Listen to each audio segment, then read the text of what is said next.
Today, we're going to be discussing Dune.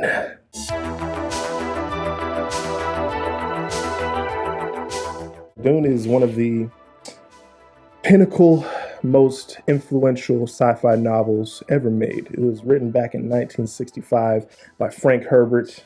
I've been reading this book, trying to finish it for over a year. It's a pretty big book. I got about 50 pages left, trying to finish it before the movie comes out.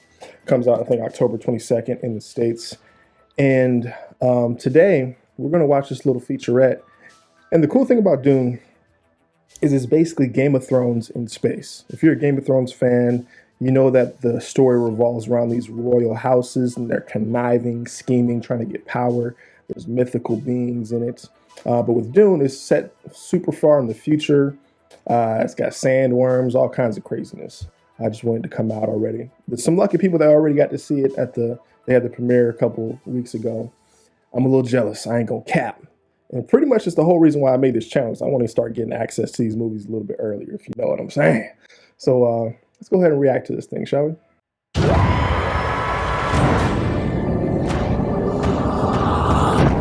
Denis Villeneuve has a grasp on character-driven narratives, small in scope or large in scope. Thanks to Frank Herbert, here's a story that's on that scale, but with characters and relationships and stories. You know, and these were the things that made me want to act. Yeah, Timothée Chalamet is a pretty good actor, man. He's almost a perfect choice for Paul Atreides because dude's supposed to be small, supposed to look super young, but supposed to be nimble enough to be a good fighter, you know, so I think that'll work out. There is no call we do not answer. There is no faith that we betray. Dune is the story of the Atreides family that falls into the trap set by the Emperor, who is getting more and more jealous of their growing popularity. House Atreides stands as...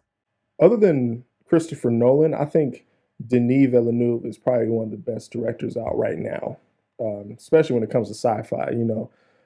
Blade Runner 2049, the story might not have been all it was cracked up to be, but the visuals, the directing, it's insane how good this guy is. And I like that he works with a lot of the same actors in most of his films because it creates that kind of dynamic where they work very well together and he can get the best performance out of his people. So it's good.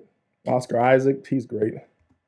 As a beacon where every other house in that galaxy is in reference to that, either as enemies or as friends. He wants to not only make sure that his people survive, but that his... Yo, the ornithopters, man, man. The thing about this movie is it's exactly how I imagined it. I think how most people also imagine it when they read the book. You know, the ornithopters that they're flying in look like dragonflies, which is kind of it's pretty much how I imagined it, man. So they're doing a very good job. Son is the kind of leader that he thinks he should be. Paul Atreides is the son of Duke Leto and Lady Jessica. And my initial conversation with Denis was simply begging him to, you know, be able to take part in the film. The great houses look to us for leadership, and this threatens the Emperor. Gurney Halleck and Duncan Idaho did feel like big brothers. You know, they rib him, especially Jason. He's the protector of the Atreides. I mean, he's definitely the head knight who watches over the family. Sarkar! I mean, that's his sworn duty. I mean, my boy Khal Drogo in the building. Like I said, Game of Thrones in space, man. We got Khal Drogo about to kill a bunch of Sardaukar soldiers. And Jason Momoa, he's just getting better and better with every single movie. His acting wasn't so good in the beginning. You know, when he did Conan, I think that was like his first movie. Not rewatchable at all. But, man, Aquaman, I watch that twice a year, you know. Obviously, I always go back to Game of Thrones, except for season 8. But I think he's going to do good work right here. And even though Paul is the main character of this story, over the entire series of Dune, from what I understand, Duncan Idaho is he's the kind of character that keeps coming back. So he ends up being the main protagonist. So this movie is going to be very important for him going forward in the story. it's what any honorable knight soldier does. No! Duncan! I mean, that's his family. That's who he bleeds for. Gurney Halleck is a combat trainer, and he's a warrior. Thanos. Fight! He's a very strict but fun, visceral, paternal, maternal. He's all of those things to Paul. I like how they did the shields, man. It's way better than the 1984 movie. It looks so good. Paul Atreides, you are your father's son. You are my son. Lady Jessica is part of the Order of the Bene Gesserit.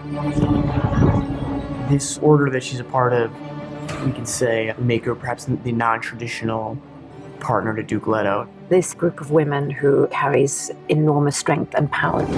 So the Bene Gesserit is a group of ladies who are basically witches, but they have secret powers and they kind of control a lot of the background stuff that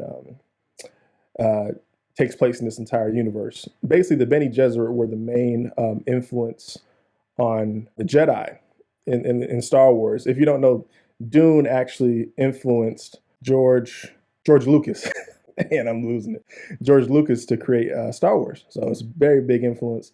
And you'll see kind of the similar things with the Bene Gesserit. They have this voice thing they can do. They say, oh, these aren't the droids you're looking for, Obi-Wan Kenobi. They got that from the Bene Gesserit, so it's going to be cool. They are bodyguards, they are fighters, they can read people. And this is what Jessica is having to deal with, being a mother, a lover, and this Bene Gesserit. How can the Emperor take everything we've built and give it to that Duke? When it's a gift, not a gift. When it's herpes, that's a gift, right? But it ain't no gift. So these are the Harkonnens, and they look great. Again, this is how I imagine them in the book. I love Dave Bautista. He's so commanding. Stellan Skarsgård, he's always a great villain, you know what I'm saying? They got David Dastmalchian, which is, he played Polka Dot Man in the new Suicide Squad movie. He's a pretty underrated actor, man. I like what he does.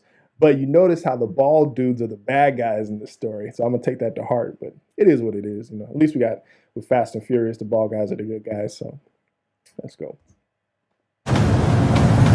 Every movie needs its bad guys, and the Harkonnens are the old ancestral enemies of the Atreides. The Harkonnen have been a very dark, sadistic family in this galaxy. Frank Herbert created a very powerful character into Baron Vladimir Harkonnen. He just shows up and then his shadow looms throughout the film. He's the cause of many people's death. He feeds off of fear. He feeds off of pain. That's He's a vicious, good makeup. sadistic person. With the fat suit. Squeeze, Rabbit. Squeeze hard. Yes, Uncle. And the Fremen. Kill them all. He taking a whole spice oil bath right now, dog. Who's wiping this man down when he gets out? I feel bad for him. The Fremen are native tribes, people living in the deep desert. They had the capacity to adapt to the toughest environment. Deep heat, massive sandstorm, dangerous predators all around. Show me some worms.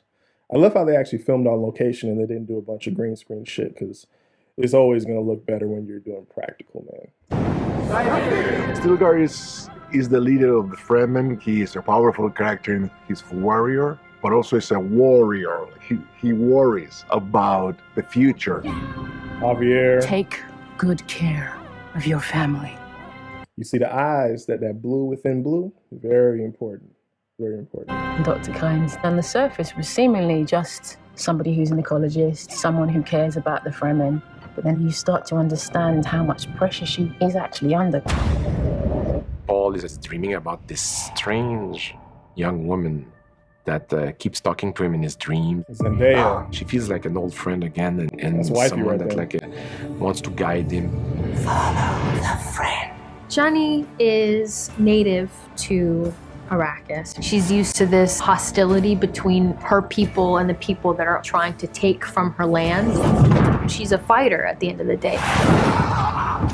House Atreides and the Harkonnen have an ancient grudge, and the forces that they're up against are much greater than he had anticipated. They're on a path of conflict, and it's the moral catalyst to Paul's arc towards something greater. Oh man, so cool.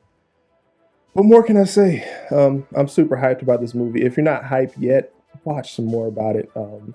If you can, you got some time until the movie comes out, go ahead and read the book, man. Okay?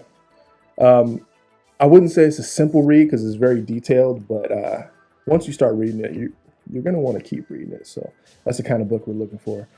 Comment below. Let me know your thoughts. Let me know if you read the book or if you're just hyped for the movie. If you remember the Dune movie from the 80s. I watched it recently. I think it has its own charm to it. it's not as faithful to the book as like they had a mini series on Sci-Fi, which is very faithful to the book, but the budget wasn't there, so the costumes are kind of trash. But this movie looks like it's combining everything. It's got the faithfulness to the book. It has some great direction, great cinematography, star-studded cast, man. So I want everybody to go see this movie so we can get a part 2, because we're going to need that, because it's a huge story. Anyways, like the video, subscribe if you want to see some more reactions and movie reviews, and I appreciate you being here. Bye.